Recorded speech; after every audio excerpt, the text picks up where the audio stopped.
Kept up their bombing campaign against Islamic extremists in northern Mali.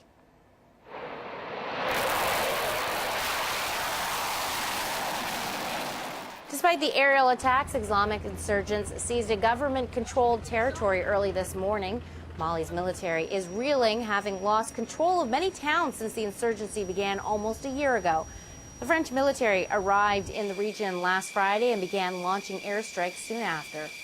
Rudolph Atallah is a senior fellow with the Michael S. Ansari Africa Center, and he's speaking to us from our studio in Washington. So, Rudy, Canada announced, Prime Minister Harper announced just a few hours ago that they'd be helping France and Mali by sending a military cargo plane for logistical purposes. Our Prime Minister was clear to say that not providing military intervention, just helping out for logistical purposes. So why specifically do you think Canada willing to help France? Well, it's because the problem set is really big. I mean, Islamists do have some sophisticated weapons. They have tremendous capabilities. They have supposedly some embedded foreign fighters that were capable, that have fought against us in Iraq and Afghanistan.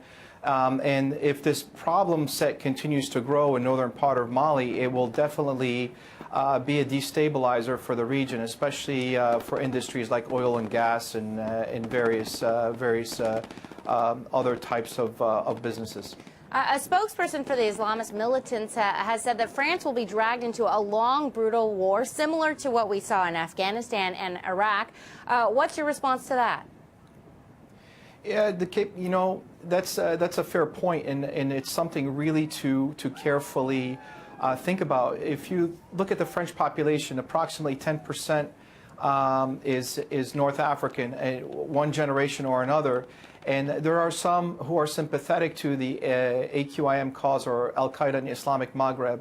And all along for the last 5 months, Islamists from the north have also threatened anybody who joins the intervention force against them in the north will suffer the consequences, to include, as they stated it, sleeper cells that are in host country capitals.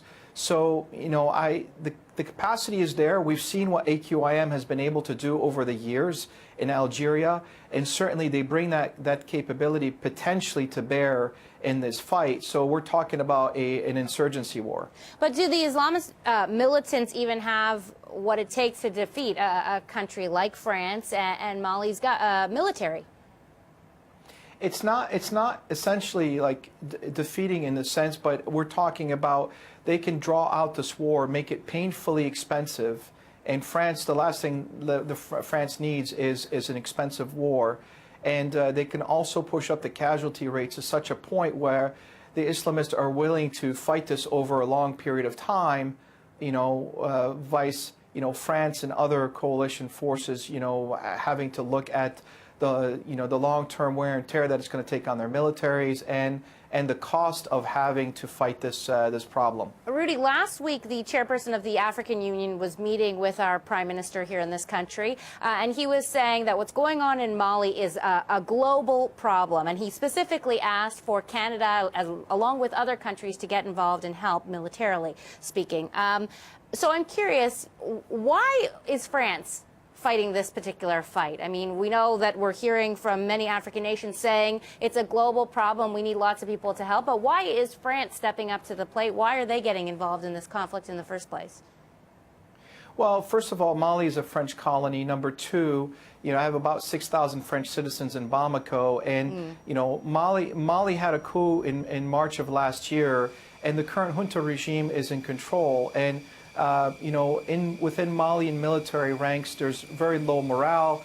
They've lost a lot of equipment when the rebel forces in the north took over back in April. So, the capacity for Mali military to actually hold the line was not going to happen. Islamists were far more organized and better equipped, and so France had to step in to hold the line from that further push south. Trying to protect the rest of Mali becoming, an Islamist-controlled country with access to, fuel, weapons, or whatnot. And so France is also hoping that there would be donor nations that would step in. And something I haven't seen yet is who's going to donate for this long-term fight, and then who is actually going to join the fight. The space we're talking about in northern Mali is the size of France, which is going to be a big problem to actually hold in the long term. It's going to be very costly in terms of actually militarily and in terms of financially. And so what about Mali's neighboring countries? I mean, what kind of role do you expect they'll play as the conflict escalates?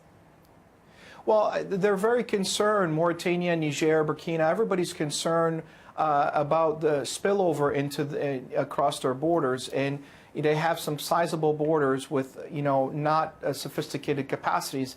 I mean, when Libya fell, a lot of weapons made their way from southern Libya in through northern Niger into northern Mali, and there are porous borders along the Mauritanian side. So these countries want to step up and protect from this overflow, coming out of Mali into their territory and potentially affecting their citizens and their commerce.